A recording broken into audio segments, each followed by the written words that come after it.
이제까지 우리가 알았던 미국과는 완전히 다른 미국을 우리도 준비해야 될 것 같다는 생각이 들어요. 저는 한미 관계의 전통을 믿어요.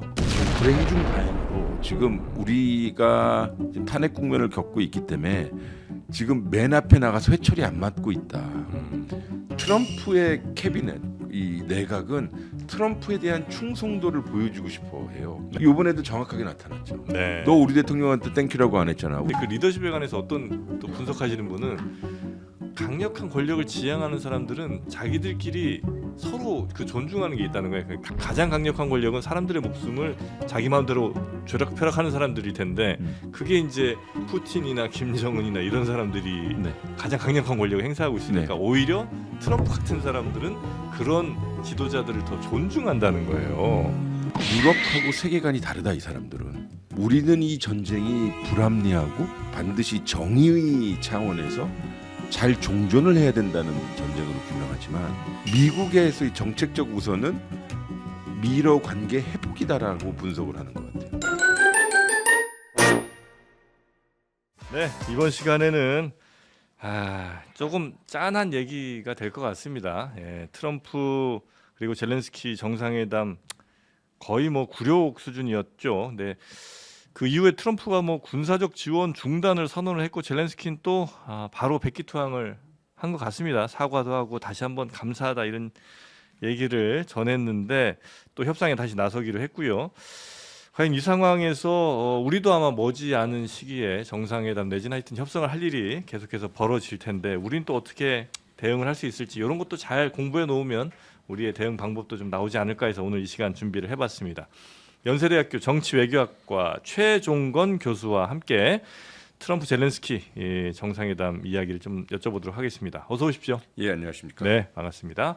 그리고 이 정상회담을 누구보다 촉촉한 눈으로 바라보셨던 우리 최은경 기자도 함께했습니다. 네, 안녕하십니까. 너무 슬펐어요. 너무 기분이 너무 나빴어요. 주말 내내. 진짜요? 네. 아. 이게 설명할 수 없는 기분이었어요. 젤렌스키 좀 짠했다. 네, 이걸 뭐라고 표현해야 될지 모르겠는데 감정이입이 엄청 돼가지고. 예.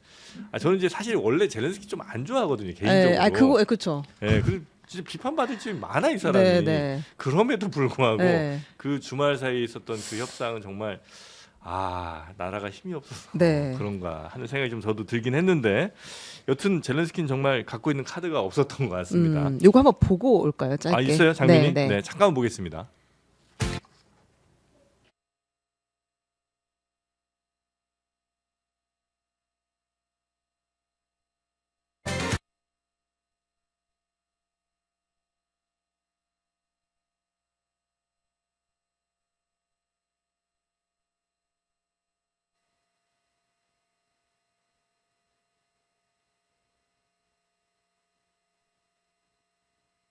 They are worried that you align yourself too much with Putin.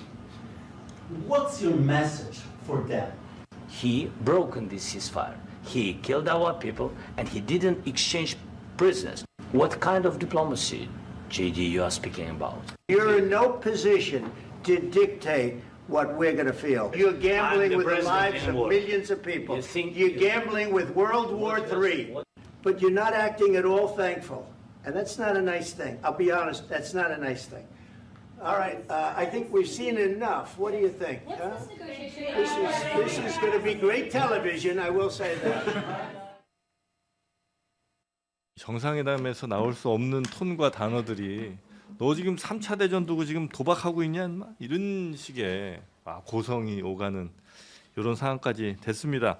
일단 우리 교수님은 요거 당연히 보셨죠? 예, 최 기자께서는 슬펐다고 하셨는데 네. 저는 숨이 턱 막혔어요. 왜냐하면 예. 과거의 생각도 좀 나고. 하고? 트럼프를 만났을 네. 때. 왜냐하면 방금 화면으로도 보셨지만 네. 저 정도 대화 수준은 외교 현장에서 있어요.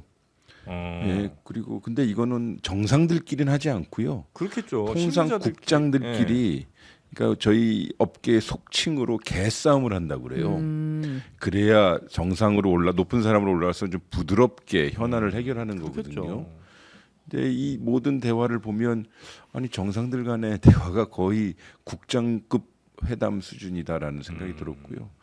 두 번째는 저는 그 대화가 이루어졌던 그 백악관에 많이 가봤는데 네. 그 옛날 생각이 많이 나가지고요. 아, 백악관에 계셨죠? 그 방문을 많이 했었죠. 예. 그러니까 제가 대통령 우리 대통령 문재인 대통령 비서관 시절에도 네. 많이 가봤는데 기본적으로 기술적인 측면이 있는 것 같아요. 이 회담이 이렇게 되었던 배경에는 기술적인 측면하고 내용적 측면이 있는데 네. 기술적 측면은 왜 굳이 통역을 안 썼을까? 아 젤렌스키가 네, 왜 왜 영어로 이야기를 젤렌스키가 했을까? 영어로 저도 했을까? 그것도 궁금했어요. 보세요. 미국 사람들은 외교를 참 편안하게 해요. 시차를 들고 그러니까 자기네 나라에서 자기네 언어로 시차 고생하고 있는 상대방 국가하고 회담을 해요. 그러면 우리가 할 수 있는 방어 기제는 통역이거든요. 이쪽에서 아마 너 카드가 없어 3차 세계대전 하는 거야 뭐야라고 할 때 통역이 잠깐 쿠션을 줄 수 있어요. 아, 설령 다 알아듣더라도 뭐 당연히 젤렌스키 대통령도 영어 하고 알아듣겠습니다만 쿠션을 주고 좀 생각할 필요가 있었다는 것. 그래서 영어가 제2외국어인 아무리 영어를 잘한다 하더라도 저 정도 수준에서는 통역을 써야겠다는 생각이 들었고요. 네. 두 번째는 젤렌스키가 기술적으로 트럼프를 접근하는데 좀 잘못했던 것 같아요.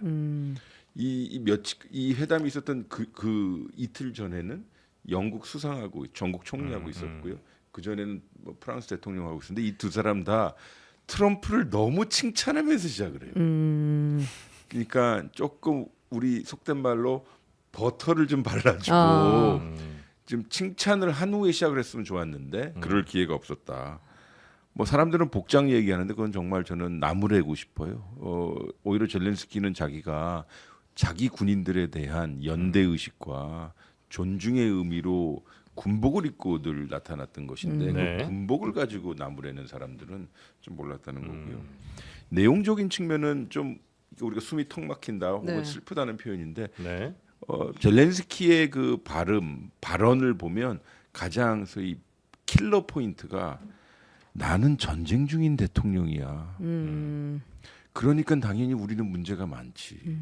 그리고 우리 지금까지 혼자 싸워왔어. 물론 니네들이 도와줘서 너무 고마웠지만 우리 혼자 싸워왔어. 이 전쟁 중인 대통령인데 계속 너희들 사인할 거야 안 할 거야 이거거든요.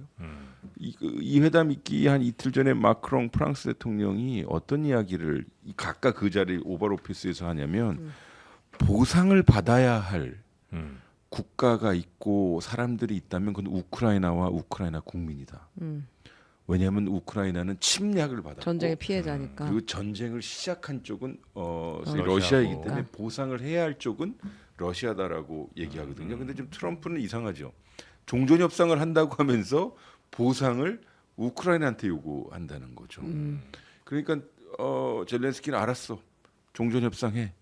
인정해. 단 우리는 제대로 된 평화를 원하고 있다. 그것이 안전보장 결국은 해달라. 안전보장인데 트럼프는 바이든, 오바마, 클린턴 다 푸틴으로부터 리스펙, 존중을 못 받았기 때문에 푸틴이 모든 합의를 다 깬 것이다. 근데 자기는 푸틴이 자기를 존중하고 있기 때문에 그럴 일 없을 거다라고 하는데 그거 어떻게 믿겠어요? 그렇죠.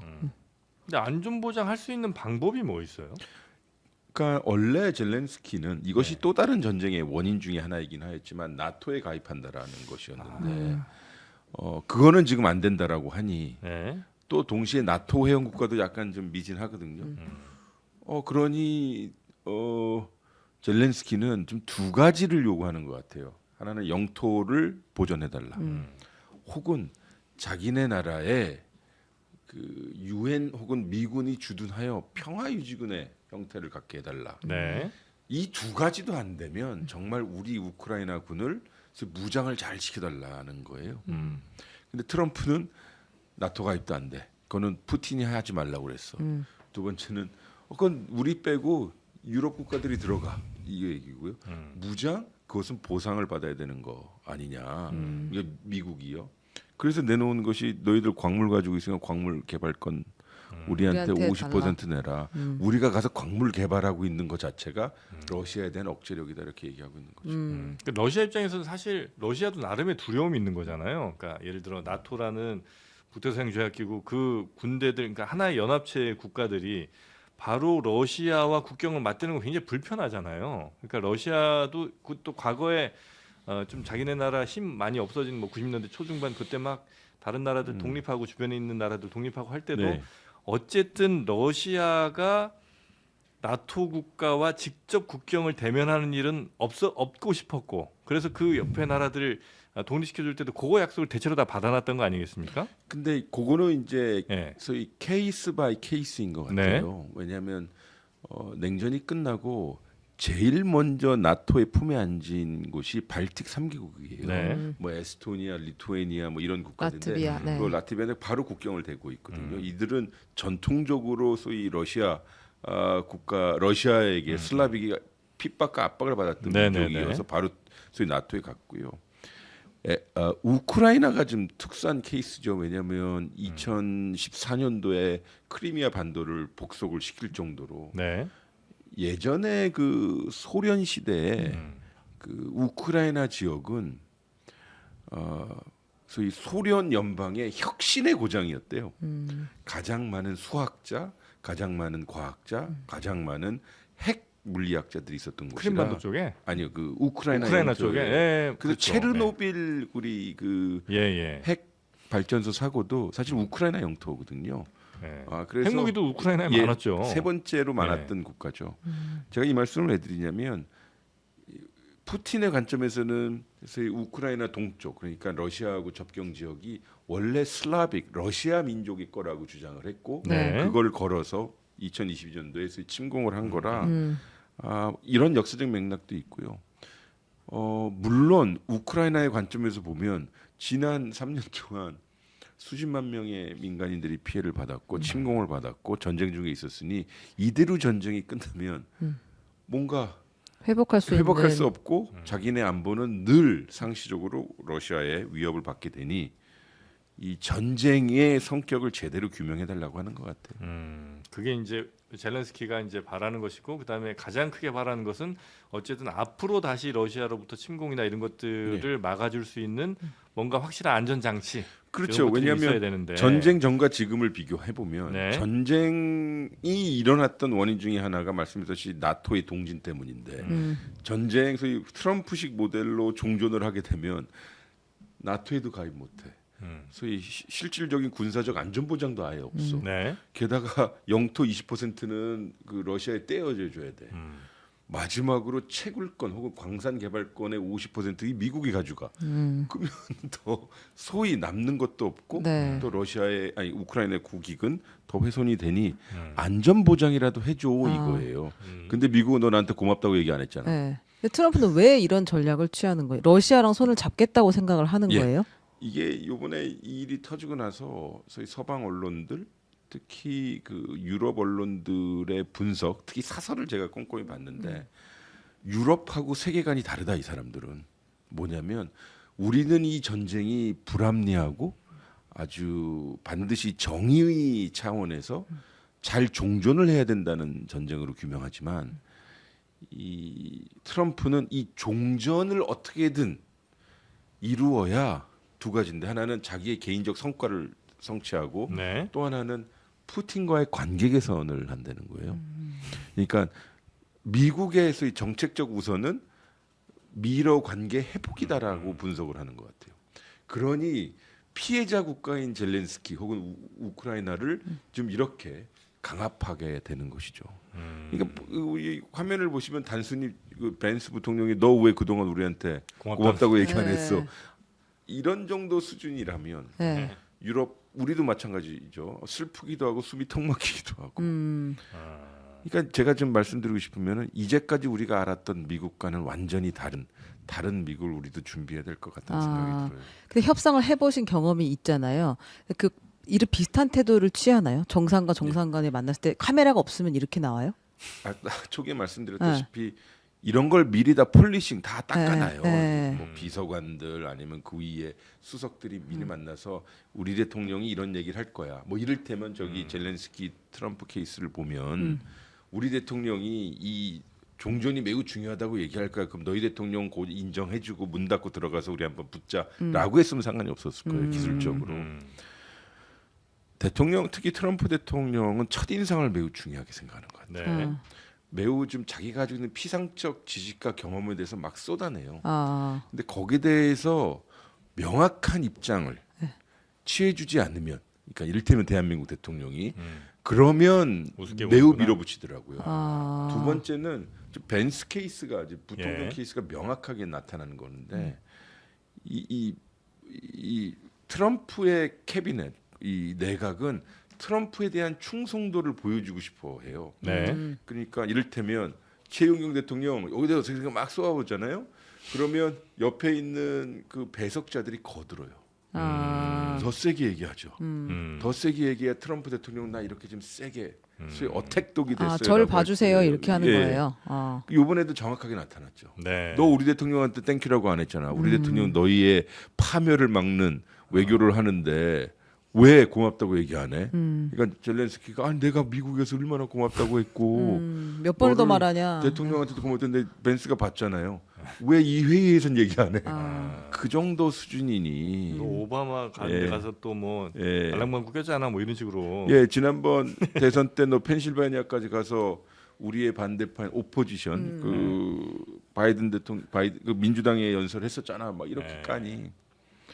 그래서 예. 예, 그 젤렌스키의 표정이 참 아프더라고요. 또 그 트럼프가 푸틴 내지는 뭐 김정은 이런 사람들을 좋아하는 것 같은 느낌을 우리가 받을 때가 있잖아요. 근데 그 리더십에 관해서 어떤 또 분석하시는 분은 강력한 권력을 지향하는 사람들은 자기들끼리 서로 그 존중하는 게 있다는 거예요. 그 강력한 더 강력한 권력을 가진 사람들을. 근데 더 강력한 권력이라는 건 뭐냐? 물론 이제 나라의 크기도 있을 수 있지만 그게 아니라 그 나라 안에서 얼마나 강력한 권력을 행사하느냐. 즉 가장 강력한 권력은 사람들의 목숨을 자기 마음대로 쥐락펴락하는 사람들일 텐데 그게 이제 푸틴이나 김정은이나 이런 사람들이 네. 가장 강력한 권력을 행사하고 있으니까 네. 오히려 트럼프 같은 사람들은 그런 지도자들을 더 존중한다는 거예요. 나머지 이런 그냥 뭐 뽑혀갖고 민주적인 사람들 3, 말고요. 4년 하고 뭐 이런 사람들은 잘 안 쳐주고 네, 사실상의 독재자들과 더 코드가 맞다 그렇죠, 이런 그렇죠. 취지죠. 네, 그런 얘기를 하시는 분들도 있긴 있더라고요. 예, 미국의 예능, 예. 미국의 코미디 이쪽 보니까 그 용어가 하나 생겼더라고요. 트럼프 터프. 트럼프 스타일의 터프함. 터프. 이게 뭐냐면 방금 사회자께서 말씀하셨듯이 약자한테는 매우 터프하게 하고 강자한테는 네. 잘해준다, 소프트하게 이거거든요. 근데 지금 가만히 보시면 네. 트럼프 2기가 등장한 이후에 어떤 나라들을 주로 때렸냐면 약하거나 되게 자기한테 미국하고 관계가 좋았던 나라들이에요. 콜롬비아를 맨 처음에 때려요. 두 번째는 멕시코와 캐나다를 때려요. 네. 그리고 덴마크를 때립니다. 왜냐하면 그린랜드한테. 아. 그리고 파나마를 때려요. 예. 근데 여기 내용들이 대부분 이겁니다. 파나마의 운하 너희들 제대로 하지 않으면 가져갈 거야. 가자지구 우리가 먹을 거야. 그래서 take over라고 표현을 썼으니까요. 그리고 그린랜드 영토 내놔. 이런 식으로서 약한 나라들 세게 하는데 지금 정점이 그 러시아에게는 우리 잘 지내봐야 돼. 아.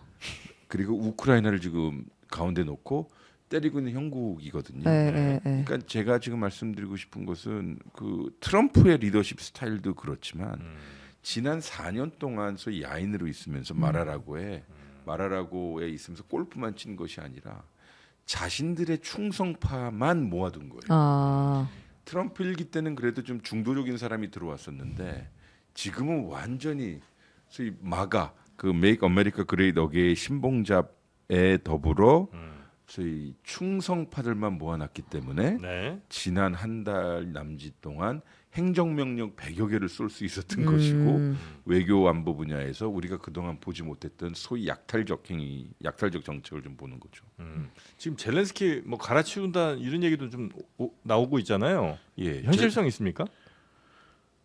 글쎄요. 지금 젤렌스키가 오히려 지금 이 회담 직후에 폭스뉴스에 가서 예. 네, 인터뷰를 했죠. 인터뷰를 했는데 저도 그 인터뷰를 봤지만 뭐 폭스뉴스 그 사회자도 왜 사과 안 하냐고 이렇게 쏘아붙더라고요. 근데 잘 핸들을 했어요. 뭐라고 했냐면 아니 나는 뭘 잘못했는지 모르겠지만 나는 미국을 참 존중한다. 미국 없이 우리가 여기까지 버텨올 수 있었겠냐. 내가 몇 번을 어디 가면서 다 미국한테 땡큐 그랬는데 그리고 너희들은 영토 20%를 이야기하지만 그 테레토리 안에는 할머니가 살고 할아버지가 살고 손주를 잃어버린 사람들이 살고 아빠 우리 가족 우크라이나 사람들이 사는데 왜 내가 우크라이나 국민을 대변해서 왜 그런 말을 못하게 하느냐. 소위 프리덤 오브 프레스, 소위 스피치 프레스를 얘기하는 사람들이 왜 그러냐고 말을 잘했거든요. 이것 때문이라도 그런지 우크라이나 국민들이 젤렌스키에 대한 지지율이 65%까지 올랐고 아, 그래요. 게다가 만약에 이게 역풍이 불지도 몰라요. 만약에 젤렌스키가 사임한다 그러면 정치 개입이거든요. 그리고 젤렌스키는 저도 젤렌스키에 대해서 약간 좀 여러 가지 감정이 드는데 네. 근데 어쨌든 자기가 얘기했듯이 전쟁 중인 대통령이잖아요. 네. 또 소위 러시아의 침략의 맨 앞에 선봉에 서서 3년 동안 잘 버텨왔던 대통령을 미국의 이러한 소위 외교 행위로 이제 물러난다라고 그러면 이건 정말 이 내정 간섭이고 네. 어려운 거죠. 젤렌스키가 어쨌든 사과까지인지는 모르겠으나 아무튼 유감 표명을 한 거잖아요. 그러면 한번 접고 들어간 거는 맞는 것 같은데 그 다음 수순은 이제 어떻게 되는 지금 거예요? 젤렌스키의 그 메시지는 세 가지로 점철되더라고요. 최근 메시지. 예. 하나는 리그레트. 지난번에 이 미국 우크라이나 회담이 잘못된 것 같다. 그래서 리그레트하다. 두 번째는 나는 언제든지 광물 협정을 미국과 사인할 준비가 되어 있다. 다 내어주겠다는 거군요. 단 휴전 협정의 조건이 있다예요. 일단은 첫 번째는 러시아와 우크라이나 사이에 포로 교환하자. 두 번째는 해상과 공중에서 교전을 중단시키자 이거예요. 요것만 되면 나는 해주겠다라는 거거든요. 그러니까 여전히 우크라이나 대통령, 전쟁 중인 대통령으로서 자기 국민을 좀 지키고 보호하려고 하는 그 모양새는 보여줘요. 근데 좀 미국은 혹은 이 전쟁이 좀 빨리 끝났으면 좋겠다는 사람들, 게다가 네. 젤렌스키가 지든 사람들은 그냥 접고 들어가 뭐 하는 거야라는 인식이 있는 것 같아서 요 부분을 조금 냉정하게 봐야 될 필요가 있어요. 네. 하여튼 뭐 이 협상은 협상이라고 하기에는 그냥 젤렌스키가 거의 이제 접고 들어가는 것 같은 느낌인데 예. 이제 우리도 뭐 머지않은 시점에 이제 미국과 어떤 형태로든 협상을 할 거 아니에요. 뭐 주제도 이제 여러 가지가 있을 것 같고 제일 걱정되는 거는 방위비 협상 같은 게 이제 돈 많이 나갈 것 같고 그 다음에 우리나라에 있는 여러 핵심 기업들에 대해서 미국이 자꾸 이제 데리고 들어와라 아니면 이제 보조금 또 안 준다 뭐 등등 약속했던 보조금도 안 준다 이런 등등이 이제 있을 거 아닙니까? 또 관세 관련된 협상도 아마 하게 될 거고 우리는 어떤 태도로 좀 임하는 게 그래도 우리의 이익을 위해서 가장 좋은 일인가? 이게 이제 고민이 좀 많거든요. 네. 그게 요 책에 일부 담겨 있습니다. 헌법의 힘, 외교의 길. 여러분 이거 돈 받고 책 광고하는 거 아닌데 자꾸 오해하시는 것 같은데 모셨는데 또 책을 내셨어요. 그래가지고 우리가 하필. 하필 내셔가지고 요거 네. 한번 보여드립니다. 헌법의 힘, 외교의 길. 네. 예, 감사합니다. 좀 기다려야 돼요. 우리는 너무 조급해하지 않았으면 좋겠어요. 아니 지금 기다리는 수밖에 지금은 없잖아요. 예, 대통령이 그러니까 없는데. 우리 보통 이런저런 언론에서는 일본은 저렇게 대화하는데 다른 나라들은 우리 골든 타임을 놓쳤다라고 얘기하잖아요. 사실 2017년도에도 5월달에 5월 9일날 문재인 정부가 들어서기 전까지 네. 우리 컨트롤 타워 없었거든요. 그 후에 어떻게 대응하느냐의 문제인 것 같고요. 그 사이 저는 실무진간에 외교부는 외교부대로, 산자부는 산자부대로, 그리고 기업은 기업대로 실무진들을 얘기할 필요가 있을 것 같고요. 지금은 좀 차분히 우리가 우리 내역을 따져봐야 될 거예요. 분명히 저들은 사회자께서 말씀하셨듯이 정산하자 그럴 거예요. 지금 방금 트럼프 대통령이 미국 의회에서 연설을 했는데 뭐라 그러냐면 한국은 관세가 4배나 높아. 그러면서 우리가 거기다가 지금 미군을 주둔시켜주고 나라를 지켜주고 있어. 이런 식의 이 연설 표현이 떴는데 네. 그거 사실 우리 일기 때도 그런 식으로 얘기했거든요. 뭐 관세가 높진 않아요. 뭐냐면 관세 우리 한미 FTA 때문에 관세가 98%가 관세 제로인 상태이니까요. 그건 틀린 거죠. 제 말씀드린 거는 뭐냐면 하나하나 따질 거 따지지 않은 거고요. 두 번째는 문재인 정부부터 윤석열 정부까지 약 7년여에 걸쳐서 우리가 미국 지역에 약 80만 개의 일자리를 창출해 줬어요. 그게 아리조나부터 텍사스, 아틀란타, 그러니까 조지아 위에 저기 펜실베니아까지거든요. 이게 다 미국의 그 공화당주의거나 아니면 요번 대선 때 경합주였어요. 네. 우리 워싱턴에 이야기하는 것도 중요하고 교섭하는 거 당연히 해야 되겠지만 그 지역의 주지사 주위의 노동조합까지 다 우리가 교섭하고 우리 다가 이러다 죽는다라는 식의 메시지를 기업들이 보내야 될 것 같고요. 세 번째는 방위비요. 그거는 협상해 봐야죠. 왜냐하면 바이든 정부 때 네. 윤석열 정부가 5년짜리 계약을 맺었거든요. 네. 그 기간 동안은 못 올려주죠. 그렇죠. 왜냐하면 미국은 방위비 분담금이 대통령 행정명령인데 우리나라는 국회 비준 사항이라 국회가 소위 땅땅땅 해주지 않으면 그건 불가능한 문제고요. 방위비 분담금은 제가 담당 비서관이었었는데 차관일 때 직접 방위비 분담금을 제가 서명했습니다. 근데 그렇게 크게 올려줄 데가 없어요. 이미 충분히 다 받고 예. 있다. 두 번째는 네. 정말 올려주려면 네. 한미 연합 훈련 많이 하잖아요. 음. 거기 동원된 자선에 대한 걔네들 뭐 항공모함이니 뭐 폭격기에 대해서 우리가 기름 넣어줘야 되고요. 걔네들 인건비 줘야 되고요. 그러면 그게 뭐예요? 용병이잖아요.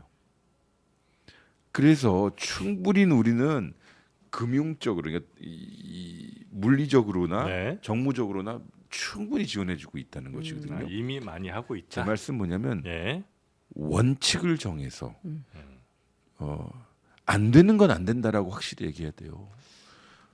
그러니까 보세요. 우리 네. 혹자들은 이렇게 얘기해. 방위비 분담금을 올려주면 관세나 무역 부분에서 우리한테 잘해주겠지. 혹은 방위비 분담금을 올려주면 우리에게 핵 재처리 권한을 주겠지. 이렇게 말씀하시는 분이 있는데 미국의 관점에서 보면 이 이슈를 절대 섞지 않아요. 어떤 건 상무부 소관이고 어떤 건 국무부 소관이고 어떤 건 국방부 소관인데 이걸 왜 섞겠어요? 다 트럼프 소관이잖아요. 근데 관세를 마약이랑 얘기하는 게 또 미국의 스타일이기도 한 거 아니 아니에요? 그거는 제가 좀 이따 말씀드리는 게 뭐냐면 네. 국방부이 그러니까 방위 분담금을 어쨌든 어떤 형식이 될지 모르지만 네. 올려줬다 그러면 그러면 그네들이 지금까지 한국과 미국 간의 무역 구조가 불공정하다는 논리가 갑자기 사라져요. 그리고 왜 우리한테만 특혜를 줘요? 일본은 일본대로 때리고 중국은 중국대로 때리는데 게다가 이 모든 것들이 자기네 국내 오디언스를 위한 것인데 국내 정치적 맥락이 세잖아요. 그리고 그 해당 부서가 어마어마하게 반대할 거예요. 제 말씀 뭐냐면 그네들이 거래적이라고 해서 우리도 거래적으로 가면 네. 우리가 오히려 더 많은 걸 놓아줄 수가 있다는 것 같아요. 그러니까 그동안 우리가 미국에 네. 어마어마하게 투자를 했고요. 그러니까 거래적이 그쪽에서 거래적으로 나올 때 우리가 거래적이 아닌 걸로 나가도 할 수 있는 거예요? 저는 충분히 우리 어깨가 그만큼 넓어졌다고 봐요. 아 그래요? 왜냐하면 기본적인 맥락은 한미 동맹 충분히 강하다. 단순히 미국 대통령이 철수하고 싶다고 해서 철수할 수 없다.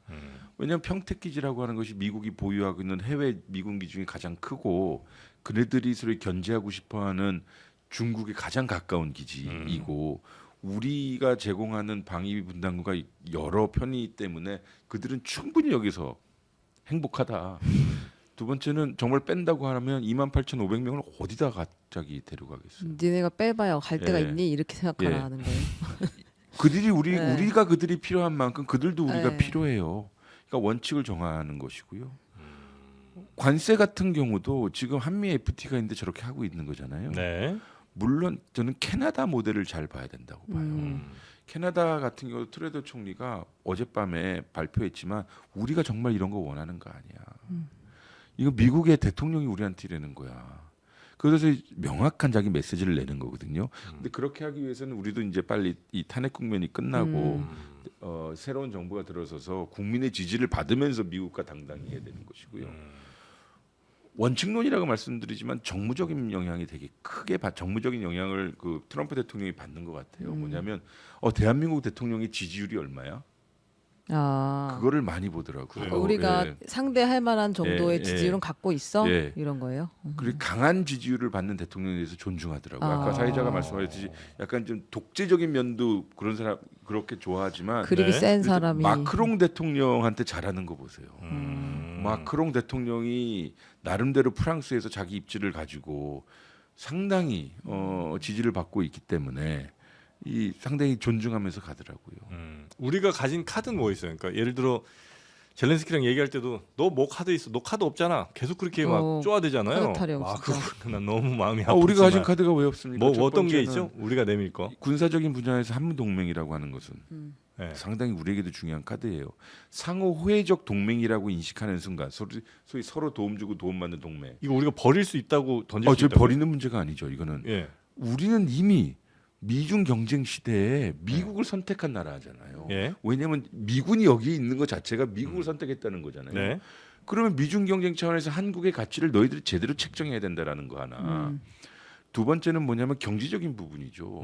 소위 미국이 소위 자기 생태계를 구축해서 부흥하고 싶은 산업계라는 것이 반도체, 2차 전지, 그리고 전기 자동차, 그리고 마지막이 소위 언급은 잘 안 되지만 바이오 메디슨 이거거든요. 네. 이 4대 영역에 대해서는 대한민국이 지금 어마어마한 경쟁력을 가지고 있을 뿐만 아니라 네. 한국의 산업 공동화를 우려할 정도로 미국에 이미 투자하고 있는 공장을 상황이에요. 많이 만들고 있다.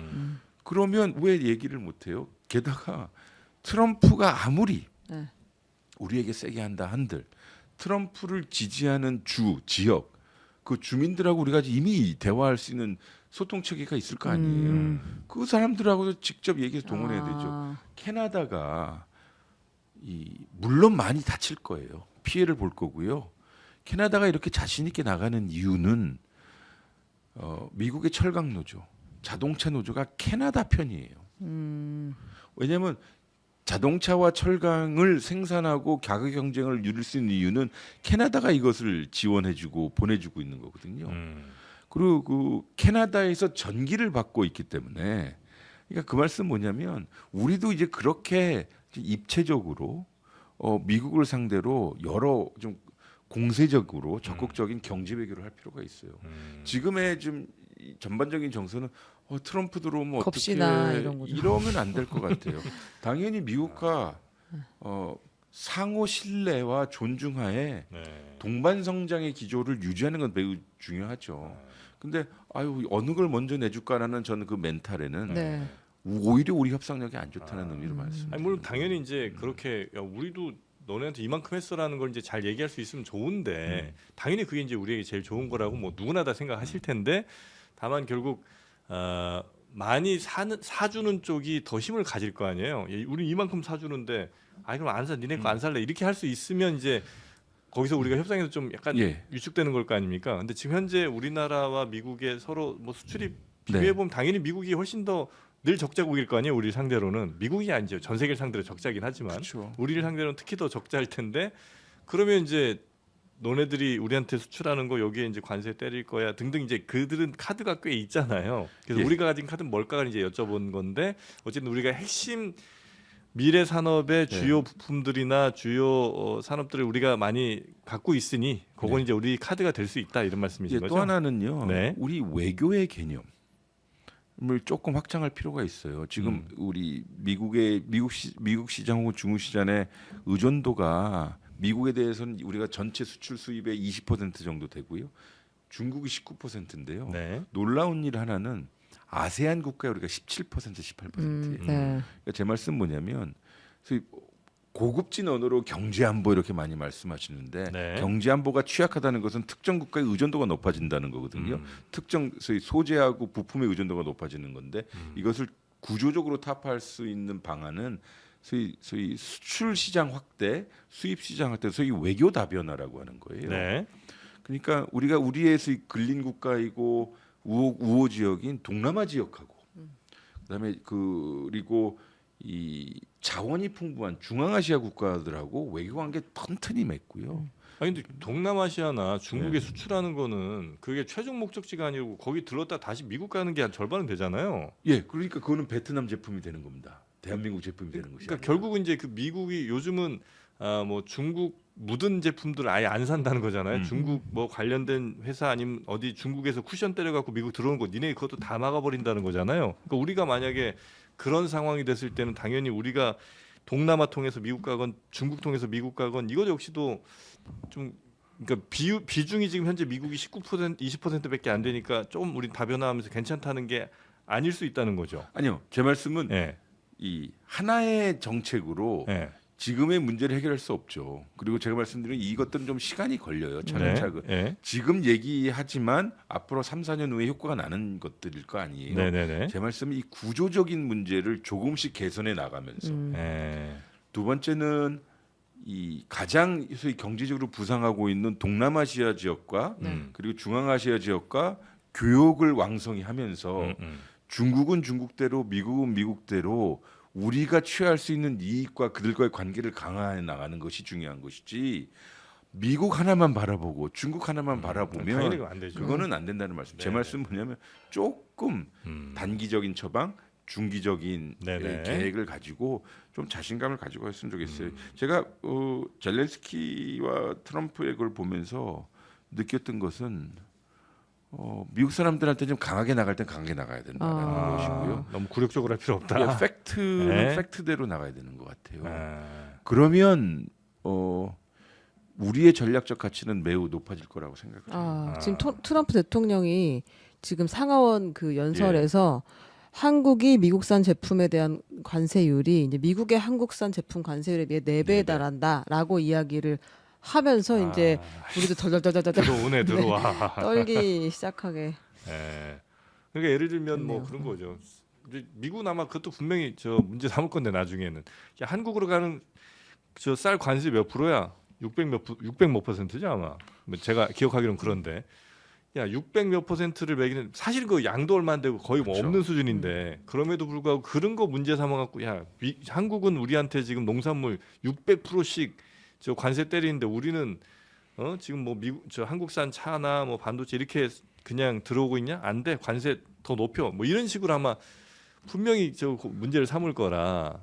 그런 것도 우리가 잘 대비를 좀 해야 되겠다는 생각이 좀 들긴 합니다. 트럼프 대통령이 어느 회담에서 이렇게 얘기하더라고요.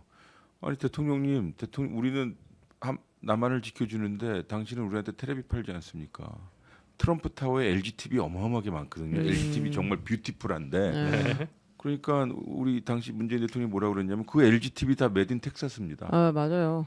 공장 뺄까요 우리도? 그러니까 제 말씀 조지아부터 시작해서 짝짝짝 제 한번 말씀 빼볼까? 뭐냐면 LG, 삼성, 뭐 현대, 뭐 기아 있지만 다 지금 미국에서 생산하는 거예요.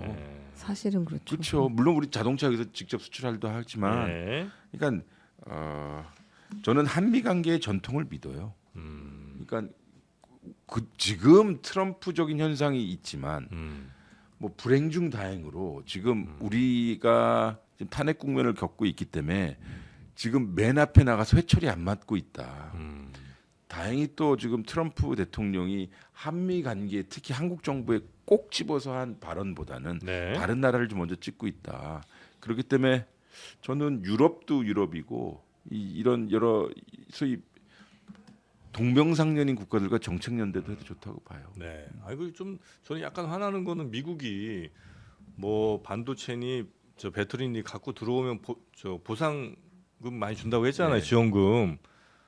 지금 다 막 그 줄 것 같았던 거 안 주려고 어떻게든 막 하는 것 같은데 인터넷 비교는 그런 게 없다는 겁니다. 맞습니다. 인터넷 비교는요. 예를 들어서 인터넷 다른 데에서 설치할 때 예를 들어 지원금이 20만 너무 좋아하시는 거 아니에요?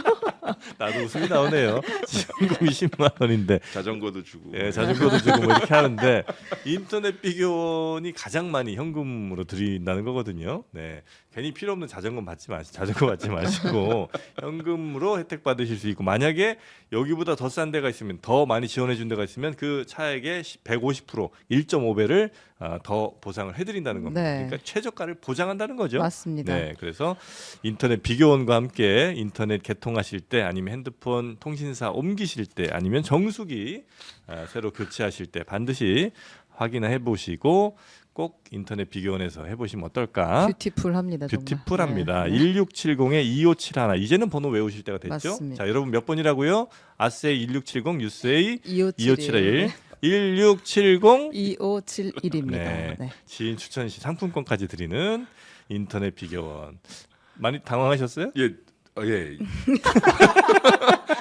보니까 알겠어요. 여러 개 있습니다. 예. 네. 이게 또 없어요, 너무 저희도. 스무스하게 잘. 네, 너무 고맙습니다. 자, 하여튼 이렇게 인터넷 비교원에서 인터넷을 비교해보고 꼭 선택하시고요. 자, 오늘 우리 최종건 교수님과 함께 트럼프와 젤렌스키의 정상회담 정말 눈물 없이 볼 수 없었던 그 장면, 그리고 이후에 우리나라는 또 어떻게 해야 되는지 등등에 대해서 찬찬히 좀 여쭤봤고요. 하여튼 걱정은 좀 많이 됩니다만 할 수 있다는, 그리고 전혀 이렇게 애써 무릎 꿇고 들어갈 필요 없다는 이런 생각. 쫄지 네. 말고. 쫄지 마요. 네, 쫄지 네. 마요. 뭐 쫄 거 뭐 있습니까? 우리가 뭐 죄진 거 있습니까? 그러니까 우한 위선의 시대는 이제 끝났다. 전쟁입니까 이거죠? 아니, 야만의 그렇게만- 시기예요. 시대. 적나라하게 솔직하게 네. 서로 이야기할 계산기 시대 두드려. 된다. 네. 네, 당당하게 나가겠습니다. 네, 네, 저희 모두가 대한민국 1호 영업사원이 되겠습니다. 이런 것도 잘 정프로님 할 수 있을 것 같아요. 그래요? 파는데 규제인 거. 그렇습니까? 네. 아유, 고맙습니다. 그러면 이왕 오신 김에 장르만 쇼핑몰도 한번 들어오셔서 네, 클릭해서 맛있는 고구마 아침마다 먹고 있거든요. 네, 좋습니다. 17,500원인가? 3kg에. 좋습니다. 예. 편의점에서 파는 그 큼지막한 거 2,000원짜리 애들이랑 맛 비교가 안 됩니다. 훨씬 맛있어요. 저도 들어가 볼게요. 네, 고맙습니다. 한 명 성공. 자, 저희는 내일 오전 11시에 다시 여러분 찾아뵐 예정이고요. 함께해 주신 오늘 최종건 교수님 고생 많으셨고요. 네, 우리 최윤경 기자님도 고생 많으셨습니다. 자, 저희는 내일 아침 11시에 다시 찾아뵙겠습니다. 내일 오전에도 많이들 와주시고요. 오늘도 함께해 주신 여러분 고맙습니다. 감사합니다.